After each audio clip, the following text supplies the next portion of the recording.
Vampire Crawlers has been out for a little over a week now, and so today I'm going to be ranking all of the crawlers to see who's the best. Now, a couple of quick caveats. 1. Yes, I know some of them are vastly stronger than others, and this is not a fair competition. 2. Yes, the game is easy enough that you can win with any crawler or crawler combination. So don't take this tier list too seriously, it really is just for fun and also reflective of my own personal experiences. So let's get right into it, starting with Antonio, who is the first crawler you start with. Pretty fitting. I'm going to put him in C. I have a couple of reasons. First up, his bonuses aren't that good. Yes, early on, armor is pretty strong. However, as you keep playing, you get better armor cards that are going to offer more value than a crawler that's up most of the time.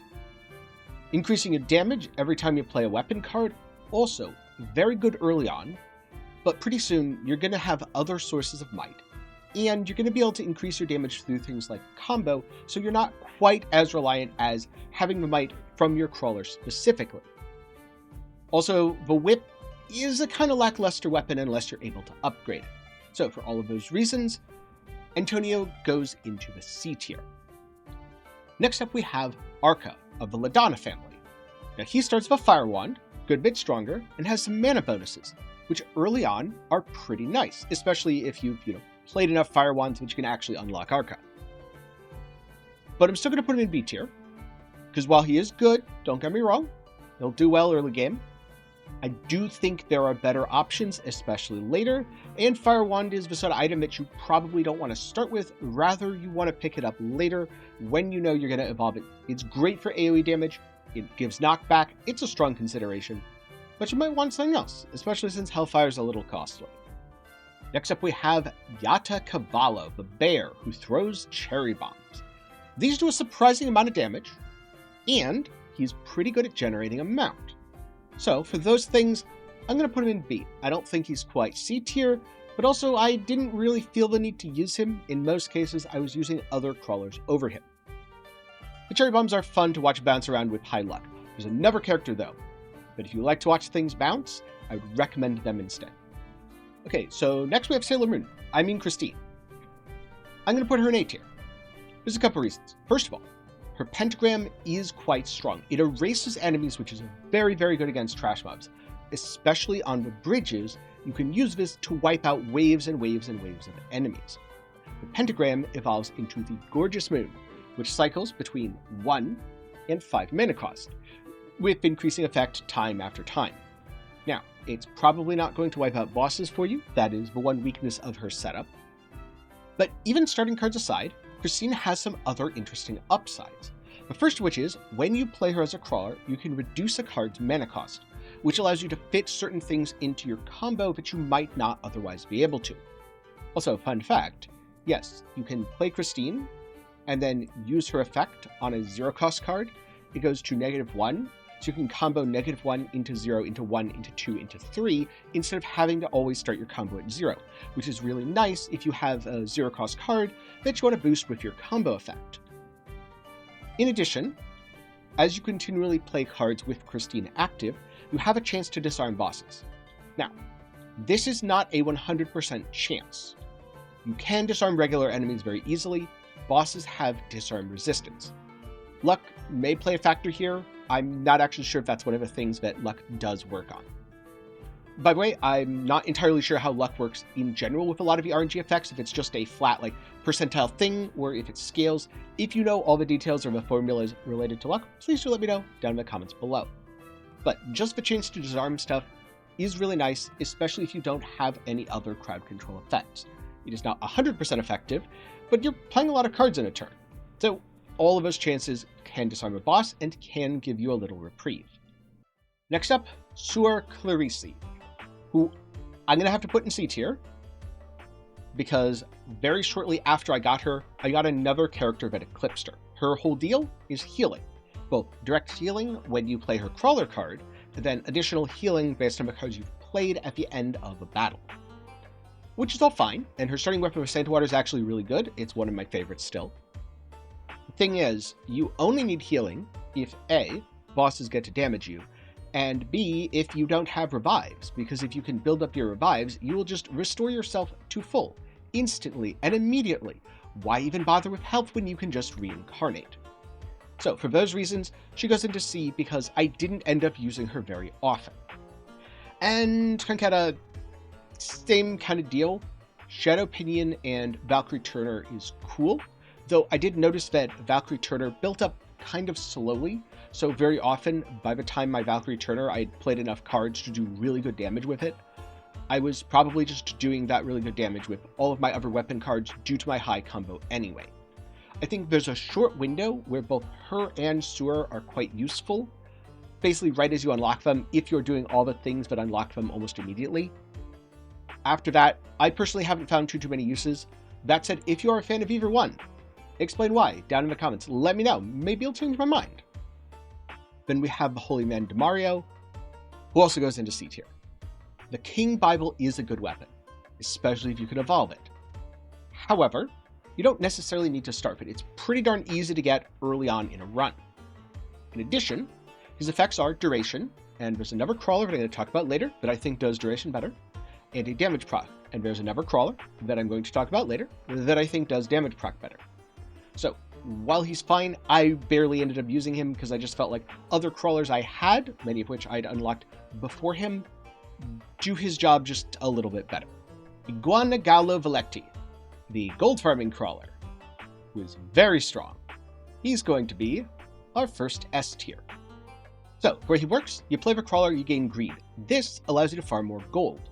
If you play wild cards, which aren't super available early on, but become far more available as you continue playing, especially if you are consistently getting past level 20, which is where permanent wild cards start showing up in your deck, well, all of a sudden, Gallo is very good. And he starts with a Clock Lancet, which is a cheat code that you can use to kill bosses, including death. If you want to know more about killing death, I have a video on that up in the card down below. You can watch it after this. But in short, Gallo is very strong, both because he gets you greed, which means you get more gold, so you can add sockets to your card Blacksmith, you can unlock, interact with all sorts of gem things, make things more common, steal stuff you don't want. But then he gets even better, because he also has some of the best base stats of any crawler. That's right, the crawler that you equip first gives you a bunch of stats. Gallo is one of the best in the game. He's incredibly powerful. I highly recommend using him. Easy S tier recommendation. Oh, and by the way, if you learn something new in terms of cards unlocking at a certain level, or getting stats from the crawler you equip first, well, get subscribed because I'm going to be coming out with a tips and tricks video going over some of the things that I've learned since completing the game and unlocking everything. It's going to have some of that more advanced stuff. Oh, and also you're still watching the video, so maybe leave a like while you're down there. Okay, next up we have Gennaro. Starts with a knife, and he has a better damage proc, or at the very least a damage proc that I personally find to be a little bit more consistent than Demario. And so for that, he goes one tier up in B.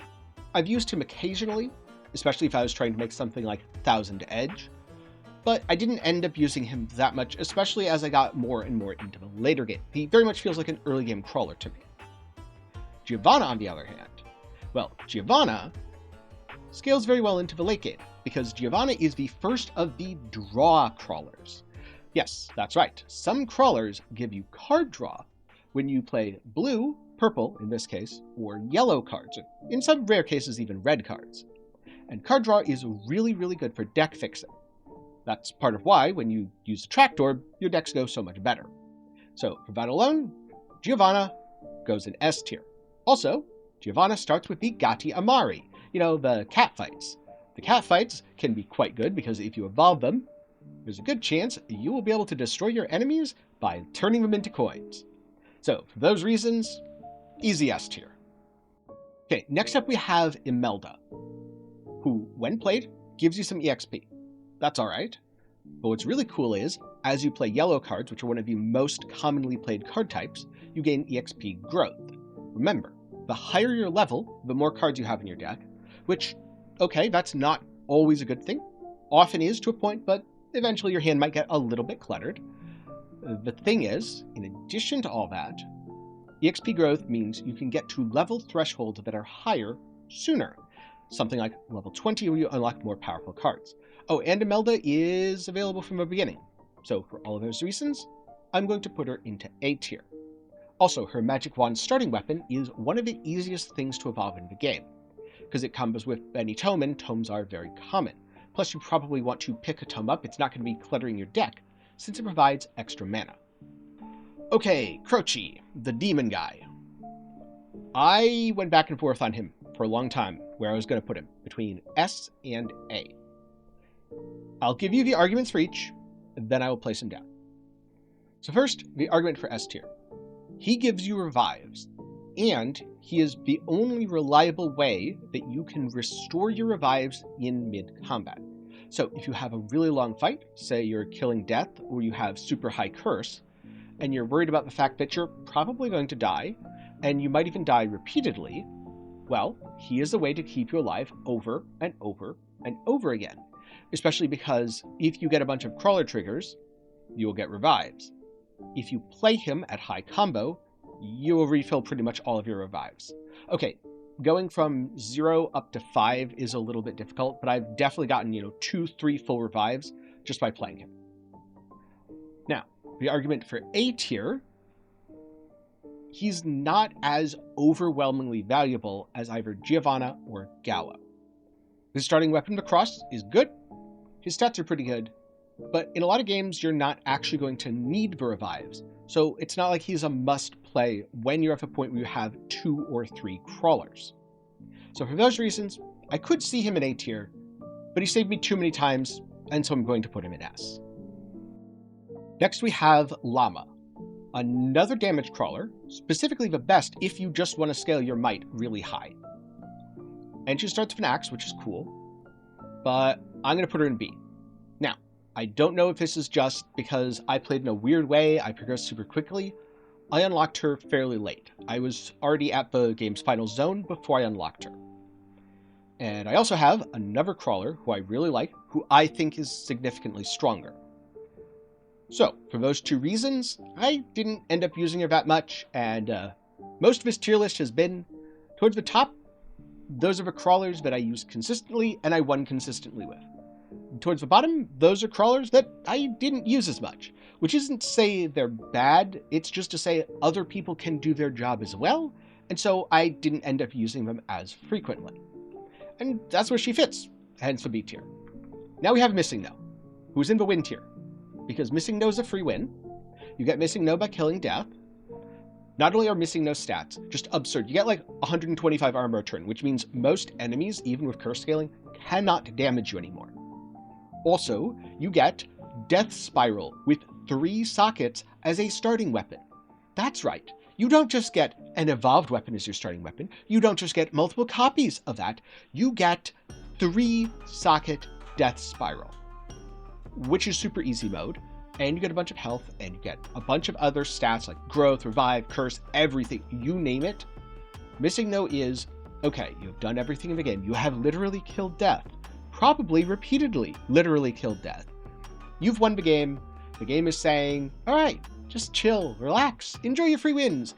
You can now hit the auto button and clear any encounter and probably even reach max overkill sometimes. Now we have Mortasio, the skeleton who throws bones. And he's pretty cool. In fact, if I'd unlocked him sooner, I think I would have used him more, but unfortunately, I unlocked him pretty late. Again, he was one of the last characters. In fact, I think he might have been the last character that I unlocked, because I'm pretty sure I killed death before unlocking him.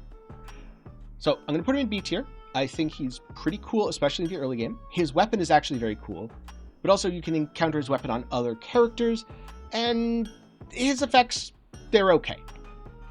Now, why did I get him so late? Because you have to kill skeletons, which are found in the Mad Forest. But because I sort of sped through the early game, I had very few losses, actually no losses until I got to the Teeny Bridge. I did not kill that many skeletons. I wasn't doing farming in early areas, and so I did not have him for quite a while. You have to kill 444 skeletons. That said, if you just want to go farm him out real quick, it's really easy to do. He's a cool early game crawler. I highly recommend you farm him earlier than I got him and actually try him out. Okay, now we have O Sol Miol, who starts with Celestial Dusting. Before you get permanent wildcards, O Sol's actually very good, because Celestial Dusting, when it kills enemies, generates temporary wildcards, and you can use those to keep your combo going. Also, pretty good stats.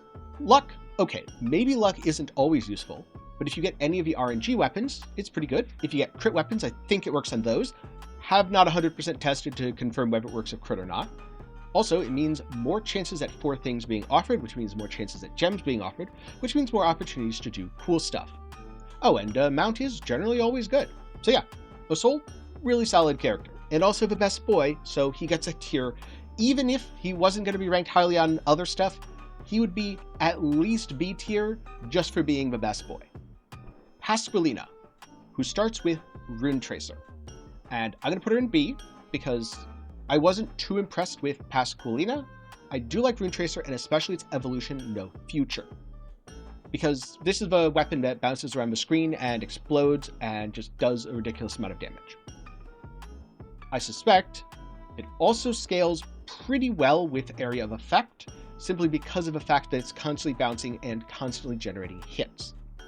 Area in this game isn't it hits a greater radius, it does a portion of its extra damage which is then scaled, so if you're hitting a bunch of times you have a bunch more chances to take enemies out.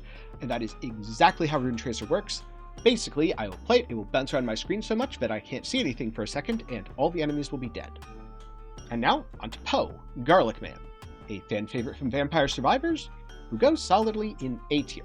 Now, I think out of all the card draw crawlers, he is the weakest because blue cards aren't the easiest to play. They're typically armor and health recovery stuff, but he is still a card draw crawler. Also, his starting weapon is Garlic, which has a chance to disarm enemies, potentially stopping them from attacking. So, for those reasons, I'm going to put him in A tier. I think Poe is a very solid character. I used him several times in the early game, especially when I was doing some of the tougher levels, and he very much carried me on some of those early bosses. Next we have Papia. She starts with a Song of Mana. This is pretty good because it generates a wild card which you can use to keep your combos going. And it generates mana, which means even though the card costs 4 and benefits from combo as if it costs 4, it kind of sort of acts like it costs 1 because you spend 4 mana and then you get 3 mana back immediately. So I think actually, I was gonna say S, but thinking about it a little more, I'm gonna put her in A because her passive effects are duration, so as you play cards, your crawlers gain triggers. Effectively, it's never going to fall off. You have permanent crawlers, which means she doesn't combo in any situation where you actually want your crawler to fall off, i.e. I might want Croce to fall off so that I can play him for a whole bunch of revives. And also, her other bonus is hand size, which is good until your combos start going infinite forever. Once your combos start going infinite forever, that doesn't really matter as much. So I'd say she's a very strong mid-game character. That gets her an A recommendation from me. But in the late game, I didn't end up using her that much because I had plenty of permanent wildcards and I had plenty of other crawler options. Next up, Porta, who goes into C. I barely used Porta. Thunderloop is fine, but she's a later unlock in comparison to some of the other characters, and I was already using them. Alright, now we have Pugnala Prevola, who is rescued in the coffin in the third version of a forest, the Berserk Wood.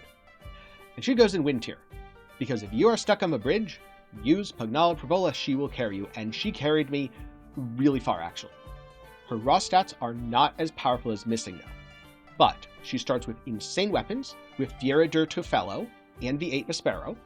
This combines to Fieragi, though you do need to get Croce first so that you can get Tirgisu, so that you can actually get Fieragi. In addition, she has card draw, and her card draw is on yellow cards, which yellow and red are the most commonly played cards, so she is incredibly powerful.